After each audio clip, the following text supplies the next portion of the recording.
Hi అండి. ఎలా ఉన్నారు? అందరూ బాగున్నారా? మేము చాలా బాగున్నామండి. ఈ వీడియో పూర్తిగా చూడండి. అప్పుడే మీకు అర్థమవుతుంది. వీడియో కానీ నచ్చితే లైక్ చేయండి, షేర్ చేయండి, సబ్స్క్రైబ్ చేసుకోండి. ఇది కొత్తగా నేర్చుకునే వాళ్ళకైతే చాలా బాగా ఉపయోగపడుతుందండి. తప్పకుండా మిస్ అవ్వకుండా లాస్ట్ వరకు చూడండి. ఈ కొలతలన్నీ నీట్‌గా మనము మార్క్ చేయడం జరిగిందనమాట. దానికోసం అయితే తప్పకుండా చూడండి. ఇది పొడవు వచ్చేటప్పటికి 15 ఇంచులండి. అలాగే షోల్డర్ వచ్చేటప్పటికి మనం 5.5 ఇంచులు అయితే తీసుకుంటున్నాం. ఇది హై నెక్ 5.5 ఇంచులకైతే మార్క్ చేసుకున్నాం. ఇలాగా ఆమ్ రౌండ్ పొడవు వచ్చేటప్పటికి 7 ఇంచులండి. ఇప్పుడు నడుము లూజ్ వచ్చేటప్పటికి 35.5 ఇంచులు. దాంట్లో 4వ భాగం మనం 9 ఇంచులకైతే మార్క్ చేసుకుంటున్నాం. 35 ఇంచులకి 35.5 ఇంచులకైతే మనకి బ్లౌజ్ పూర్తిగా ఉంది కొలత. దాంట్లో 4వ భాగం 9 ఇంచులకి మార్క్ చేసుకొని 2 ఇంచులకి ఖర్చు అయితే మార్క్ చేసుకున్న తర్వాత మనం హై నెక్ 2 ఇంచులే తీసుకుంటున్నామండి. అలాగే వెలాడిపు వచ్చేటప్పటికి 3 ఇంచులు 2.5 ఇంచులు అయితే మనం నెక్ పొడవు నెక్ వెలాడిపు అనేది తీసుకున్న తర్వాత ఈ విధంగా మార్క్ చేసుకొని ఈ మార్కింగ్ పై నుంచి మనము బ్లౌజ్ అనేది కట్ చేసుకోవాల్సి ఉంటుంది. ఇలా లైనింగ్ అంతా పూర్తిగా కట్ చేసుకున్న తర్వాత చూసారా, నెక్ ఇంత చిన్నగా తీసుకున్నాం మనము. హై నెక్ అనమాట. ఫ్రంట్ వచ్చేటప్పటికి ఫ్రంట్ భాగం మనం డిజైన్ తీసుకుంటున్నాం కాబట్టి ఇది కాలర్ టైప్ లాగా ఉంటుందన్నమాట. కాలర్కి ఎలా అయితే తీసుకుంటామో ఆ విధంగా అయితే మనము ఈ నెక్ అనేది కట్ చేసుకోవాల్సి ఉంటుంది. ఈ మిగిలిన క్లాత్లో ఫస్ట్ అయితే మనం హ్యాండ్స్ తీసుకోవాల్సి ఉంటుంది. హ్యాండ్స్ కోసం అయితే మనం జాయింట్ పడుతుందండి. ఒక సైడ్ జాయింట్ వచ్చేలాగా చూసుకోవాలి. పొడవు వచ్చేటప్పటికి 10.5 ఇంచులకి అయితే మనం మార్క్ చేసుకోవాల్సి ఉంటుంది. ఇక్కడ కింద భాగంలో ఎక్కువ తక్కువ ఉంది కదా, అక్కడ మార్క్ చేసుకొని అక్కడి నుంచి మనము 10.5 ఇంచులకి అయితే పై వైపుకి మార్కింగ్ అనేది చేసుకోవాల్సి ఉంటుంది. ఇక్కడి నుంచి ఇలాగ లైన్ కొట్టేసుకొని ఈ డౌన్ వచ్చేటప్పటికి 3 ఇంచులు అయితే మార్క్ చేసుకుంటున్నామండి. 3 ఇంచులకి ఇలాగ ఒక మార్కింగ్ అనేది చేసుకోవాలి. ఇక్కడ నుంచి 1 ఇంచుకి మార్క్ చేసుకోవాలి. ఇలాగ ఆమ్ రౌండ్ అనేది మనం మార్క్ చేసుకోవాల్సి ఉంటుందండి. ఇక్కడ వచ్చేటప్పటికి హ్యాండ్ లూజ్ 5 ఇంచులు, ఖర్చు కోసం 2 ఇంచులు. ఈ 2 ఇంచులు అనేది ఇలాగా మనం కలుపుకోవాల్సి ఉంటుంది. ఇలా మార్క్ చేసుకోవాలి. హ్యాండ్ అనేది నీట్గా మార్క్ చేసుకున్న తర్వాత ఇక్కడ మార్కింగ్ ప్రకారం మనం కట్ చేసుకోవాల్సి ఉంటుంది. ఇక్కడ ఖచ్చితంగా జాయింట్ అనేది పడుతుందండి. చూడండి, ఇక్కడ ఉన్న క్లాత్ అనేది సరిపోతుంది. ఇలాగా పైకి కొంచెం అంతా జాయింట్ పడుతుంది. ఖచ్చితంగా గుర్తుపెట్టుకోవాలండి. ఇలా ఎక్కువ తక్కువ ఉన్న క్లాత్ కూడా నీట్గా కట్ చేసుకోవాల్సి ఉంటుంది. ఇలా కట్ చేసిన తర్వాత ఈ మిగిలిన భాగంలో మనకి ఫ్రంట్ భాగంకి వచ్చేటప్పటికి ఖచ్చితంగా జాయింట్ అనేది పడుతుందండి. ఇలా వేసుకోవాలి. బ్యాక్ పార్ట్ అనేది ఈ విధంగా వేసుకొని మనం 2 ఇంచులకి పై వైపుకి ఫోల్డ్ చేసుకోవాలండి. ఇక్కడ నుంచి 2 ఇంచులకి పై వైపుకి ఇలాగా ఫోల్డ్ చేసుకొని మనకి ఎక్కడైతే క్లాత్ సరిపోతుందో అక్కడైతే మనం వేసి కట్ చేసుకోవాల్సి ఉంటుంది. ఇదైతే జాయింట్ పడుతుందండి లైనింగ్కి. చూడండి, నేను జాయింట్ పడకుండా తీయాలని చెప్పేసి చేస్తున్నాను, కానీ పై వైపుకి జాయింట్ అనేది వస్తుంది.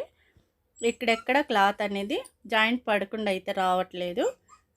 జాయింట్ పడుతుంది కాబట్టి ఒక సైడ్ మనకి జాయింట్ అంటే మనకి వేస్ట్ అంటే లూజ్ కుట్లు వేసే సైడ్కే జాయింట్ అనేది వేస్తున్నాము. ఫ్రంట్ భాగానికి అయితే జాయింట్ రాదు. వన్ సైడ్ జాయింట్ వస్తుంది. ఖచ్చితంగా జాయింట్ వచ్చింది మనము నీట్గా స్టిచ్ చేసుకోవాల్సి ఉంటుంది. స్టిచ్చింగ్ వీడియోలో తప్పకుండా మీకు జాయింట్ ఎలా వేసుకోవాలనేది చూపిస్తానండి. కొత్త వాళ్ళకి తెలియదు కాబట్టి ఖచ్చితంగా పూర్తి వీడియో చూస్తేనే మీకు అర్థమవుతుందండి. కొత్తగా నేర్చుకునే వాళ్ళకి చాలా బాగా ఉపయోగపడుతుంది. ఇలాగ మన ఫ్రంట్ భాగం మొత్తం బ్యాక్ పార్ట్ వేసుకొని గీసుకోవాల్సి ఉంటుందండి. ఇలాగ మార్క్ చేసేసుకోవాలి. మార్క్ చేసుకున్న తర్వాత షోల్డర్ దగ్గర ఈ విధంగా మార్క్ చేసుకున్నాక మనము ఫ్రంట్ భాగం నెక్ రౌండ్ అనేది మార్క్ చేసుకోవాల్సి ఉంటుంది. 7 ఇంచులకి అయితే మార్క్ చేసామండి. చూడండి, 7 ఇంచులకి ఒక మార్కింగ్ చేసుకోవాలి. ఫ్రంట్ నెక్ అండి ఇది. ఇలా మార్క్ చేసుకున్న తర్వాత మనకి ఇక్కడ 2 ఇంచులకి అయితే మనం ఆ షేప్ అనేది తీసుకోవాల్సి ఉంటుందండి. ఫ్రంట్ భాగం షేప్ అనేది ఈ విధంగా కట్ చేసుకోవాల్సి ఉంటుంది. ఇక్కడి నుంచి మనం ఫ్రంట్ భాగం నెక్ అనేది నేను ఈ విధంగా తీస్తున్నాను. కొంచెం కాలర్ మోడల్ రావాలని చెప్పేసి ఫ్రంట్‌కి ఇలాగైతే నేను మార్క్ చేయడం జరిగింది. మీరు రౌండ్ అయినా మార్క్ చేసుకోవచ్చు, లేదంటే స్టార్ నెక్ అయినా మార్క్ చేసుకోవచ్చండి. మన ఇష్టం ఏదైనా మార్క్ చేసుకోవచ్చు.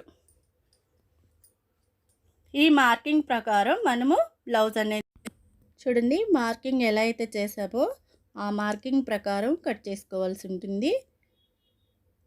ఈ విధంగా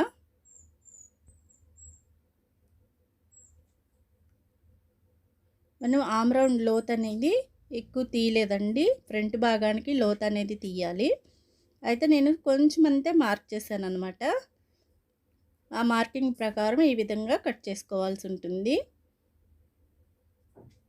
ఈ ఎక్స్ట్రా ఉన్న క్లాత్ కూడా కట్ చేసేయాలి. ఇక్కడ కాలర్ వచ్చేలాగా నేను ఈ ఎక్స్ట్రా క్లాత్ అనేది ఉంచానండి. ఇక్కడ జాయింట్ పడుతుంది. ఇందులో వచ్చేటప్పటికి మనము షేప్ బెల్ట్ అనేది తీసుకోవాల్సి ఉంటుందండి. షేప్ బెల్ట్ పొడవు వచ్చేటప్పటికి 3.5 ఇంచులకైతే మార్క్ చేసుకోవాలి. ఇలాగా 3.5 ఇంచులకి మార్క్ చేసుకున్నాక ఇక్కడ 3.5 ఇంచులకి మార్క్ చేసుకొని ఇట్లా వెలాడిపోయేటప్పటికి మనకి 12 ఇంచులకైతే మార్క్ చేసుకోవాలి. నడుము లూజ్ ఎంత తీసుకున్నామో అంత అయితే మార్క్ చేశాను నేను. డబుల్ ఫోల్డ్ మీద 12 ఇంచులు ఉంది కదా, అలాగా 12 ఇంచులకి అయితే మార్క్ చేశానండి. ఇలా ఎక్స్ట్రా ఉన్న క్లాత్ అంతా కట్ చేసుకోవాలండి. మార్కింగ్ ప్రకారం కట్ చేసుకోవాలి మనము. ఇలా షేప్ బెల్ట్ తీసుకొని ఇంకా క్లాత్ మీద వేసుకొని మనం ఇంకా పార్ట్ తీసుకోవాల్సి ఉంటుంది. కానీ సింగిల్ వేసుకుంటే స్ట్రిప్గా ఉండదండి. ఇలాగ డబుల్ వేసుకుంటేనే స్ట్రిప్గా ఉంటుంది. షేప్ బెల్ట్ అనేది నీట్గా కుదురుతుంది. ఇలా మిగిలిన క్లాత్లో నేను డబుల్ తీస్తున్నాను అనమాట. సింగిల్ కూడా వేసుకోవచ్చండి, కానీ నేను ఇది డబుల్ ఫోల్డ్ మీదే వేస్తాను. ఇప్పుడు చూడండి, ఇవి 4 పీసెస్ వస్తాయి అన్నమాట. ఇప్పుడు మెయిన్ క్లాత్ తీసుకొని మనము ఇది బోర్డర్ వచ్చింది కాబట్టి ఫస్ట్ అయితే హ్యాండ్స్ తీసుకోవాల్సి ఉంటుంది. ఇలా ఫోల్డ్ చేసేసి ఫస్ట్ హ్యాండ్స్ తీసుకున్నాము. ఇది మెయిన్ క్లాత్ కూడా చిన్న చిన్న జాయింట్స్ అనేవి వస్తాయి అన్నమాట.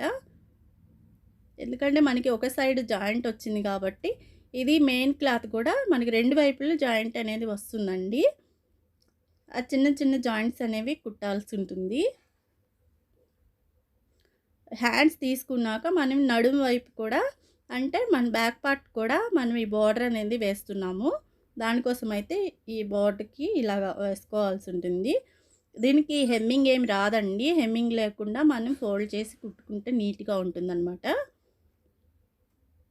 ఇక్కడి నుంచి ఈ విధంగా అయితే కొంచెం అంత క్లాత్ ఉంచాలండి. ఒక 1/2 ఇంచ్ ఉంచేసుకొని కట్ చేసుకోవాలి. ఈ మిగిలిన దాంట్లో మనము ఫ్రంట్ భాగం షేప్ బెల్ట్స్ అనేవి తీసుకోవాల్సి ఉంటుంది. దీంట్లో కూడా షేప్ బెల్ట్స్కి మనకి జాయింట్ అనేది పడుతుందన్నమాట. ఇటు క్లాత్ అనేది సరిపోవట్లేదు కాబట్టి నేను ఒక సైడ్ వేసేసి తీసుకుంటున్నాను. షేప్ బెల్ట్కి మనకి ఎక్కువ జాయింట్ అనేది రాదు, కొంచెం కొంచెం అనేది వస్తుందన్నమాట.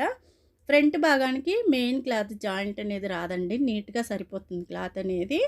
దానికోసం అనేది నేను ఎటు వస్తుందనేది చూస్తున్నాను. షేప్ బెల్ట్కి సరిపోయేలాగా క్రాస్గా వేసాను కానీ సరిపోదండి, అందుకని స్ట్రైట్గా వేసి ఈ విధంగా అయితే కట్ చేస్తున్నాను. మనకి క్లాత్ సరిపోనప్పుడు చూడండి, ఇక్కడ షేప్ బెల్ట్కి తీసుకుంటాం అన్నమాట.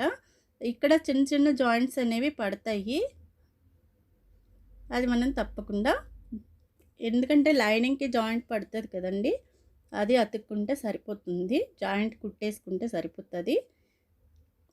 అలాగే షేప్ బెల్ట్స్కి సైడ్లకి అయితే చిన్న చిన్న జాయింట్స్ అయితే వస్తాయండి.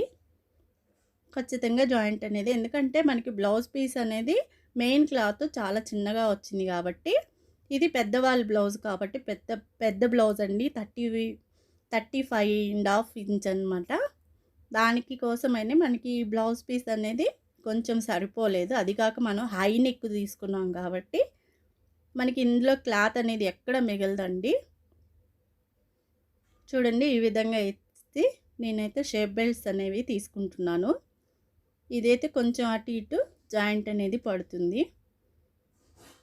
ఈ మిగిలిన పీసెస్లోనే మనం జాయింట్ అనేది వేసుకోవాల్సి ఉంటుందండి. ఈ విధంగా నీట్గా కట్ చేసుకుని ఇన్ని చిన్న చిన్న పీసెస్ అనేవి బ్లౌజ్ పూర్తయ్యే వరకు కూడా మనం ఈ పీసెస్ అనేవి పడేయవద్దండి, జాగ్రత్తగా ఉంచాల్సి ఉంటుంది. బ్లౌజ్ పూర్తయిపోయి ఒక్కసారి వాళ్ళకి సెట్ అయిందంటే మనకి ఇంకా మళ్ళీ తిరిగి మన కాడికి బ్లౌజ్ అనేది రాదు కాబట్టి అప్పుడు పడేసినా పర్వాలేదు. ముందైతే మనం ఈ బ్లౌజ్ పీసెస్ అనేవి పడేసామంటే ఒక్కొక్కసారి బ్లౌజ్ అనేది సరిపోకపోయిందంటే ప్రాబ్లం అవుతుంది. అంటే మనకి జాయింట్లో అతుక్కోవడానికి అయితే పీసెస్ అనేవి కంపల్సరీ కావాలి. థ్యాంక్ యూ అండి.